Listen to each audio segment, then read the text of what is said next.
Hi hello అండి.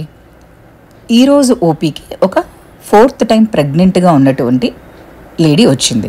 తనకు ముందు 2 ప్రెగ్నెన్సీస్లో 2 ఆడపిల్లలు, ఇద్దరు కూడా బాగున్నారు.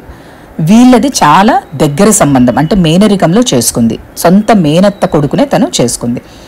3rd ప్రెగ్నెన్సీలో తనకు బేబీ బాగలేదని 5th మంత్లో తీసేశారు. ఇప్పుడు తనకి 3rd కంప్లీట్ అయి 4th పడి ఒక 1 వీక్ అవుతుంది. ఈరోజు స్కాన్ చూస్తే తనకు ఒక సీరియస్ బర్త్ డిఫెక్ట్ ఐడెంటిఫై చేశాము బేబీలో. అదే అనెన్కెఫలీ. బేబీ యొక్క నర్వస్ సిస్టమ్కి సంబంధించినటువంటి ఒక కంజెనిటల్ డిసార్డర్.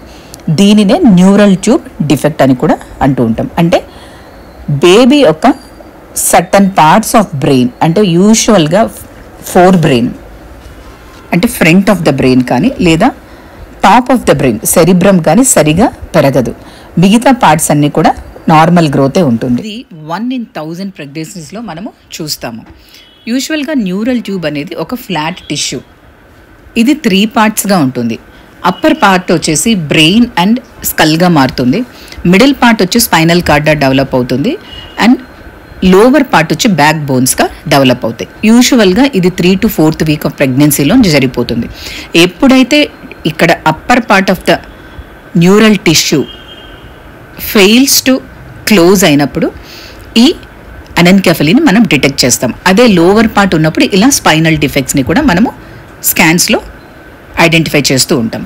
ఇది ఫెమిలియల్ డిసీజ్ అయితే కాదు, కానీ బట్ మదర్లో అన్కంట్రోల్డ్ డయాబెటీస్ ఉన్న ఫిట్స్ కోసం కొన్ని టాబ్లెట్స్ తీసుకుంటూ ఉంటారు. ఫెనింటాయిన్ అని, కార్బమజపీన్ అనేసి, లేదా కొంతమందికి డ్రగ్ అబ్యూసెస్ అంటే హెరాయిన్, ఓపియాయిడ్స్ తీసుకుంటుంటారు కదా, అలాంటి వాళ్ళకి, లేదా మేనరికాలలో ఫాదర్ అండ్ మదర్లో ఏదైనా జెనెటిక్ డిఫెక్ట్స్ ఉన్నప్పుడు, ప్రీవియస్గా మదర్కి ఇలా న్యూరల్ ట్యూబ్ డిఫెక్ట్స్ ఉన్నప్పుడు తర్వాత ప్రెగ్నెన్సీస్లో వచ్చేదానికి 1 in 50 ఛాన్సెస్ ఉంటాయి.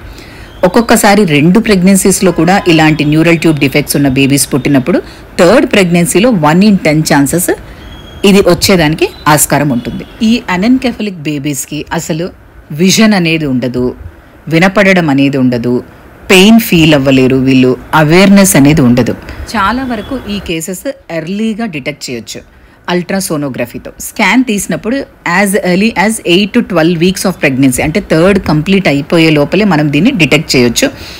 లేదా ఎంఆర్ఐ స్కాన్స్ ద్వారా కూడా దీన్ని డిటెక్ట్ చేసుకోవచ్చు. అంటే ప్రీవియస్ బేబీస్ అఫెక్ట్ అయినప్పుడు ఎర్లీగా డిటెక్ట్ చేసుకోవాలనుకుంటున్నప్పుడు ఆమ్నియోసెంటసిస్ అంటే ఉమ్ము నీరుని కనుక మనం టెస్ట్ చేస్తే అందులో హై ఆల్ఫా ఫీటోప్రోటీన్స్ అనేవి ఉంటాయి. అలాగే ఎంజైమ్ అసిటైల్ కొలిన్ ఎస్టరేస్ అనేది కూడా చాలా ఎక్కువగా ఉంటుంది. దీనికి ట్రీట్మెంట్ ఏంటి అంటే టర్మినేషన్ ఒక్కటే, మనం డిటెక్ట్ చేస్తే యాజ్ ఎర్లీ యాజ్ పాసిబుల్ బేబీని తీసివేయటమే. ఇది రాకుండా ఏం చేయాలి అంటే ఖచ్చితంగా ప్రీనేటల్ ఫోలిక్ యాసిడ్ ప్రొఫిలాక్సిస్ అనేది తీసుకోవాలి. కనీసం 6 months ఫోలిక్ యాసిడ్ కనుక తీసుకున్నట్లయితే నెక్స్ట్ ప్రెగ్నెన్సీస్లో ఇది వచ్చేదానికి కొంచెం తక్కువ ఆస్కారం ఉంటుంది. ఈ పరిస్థితిలో కూడా ఫస్ట్ 3 monthsలో ఒక స్కాన్ని కంపల్సరీ తీసుకోవాలి. అండ్ ఇలాంటి కండిషన్స్ని కనుక మనం ఎర్లీగా డిటెక్ట్ చేసినట్లయితే ఎర్లీ టర్మినేషన్స్ అనేది పేషెంట్కి చాలా ఈజీ అవుతుంది.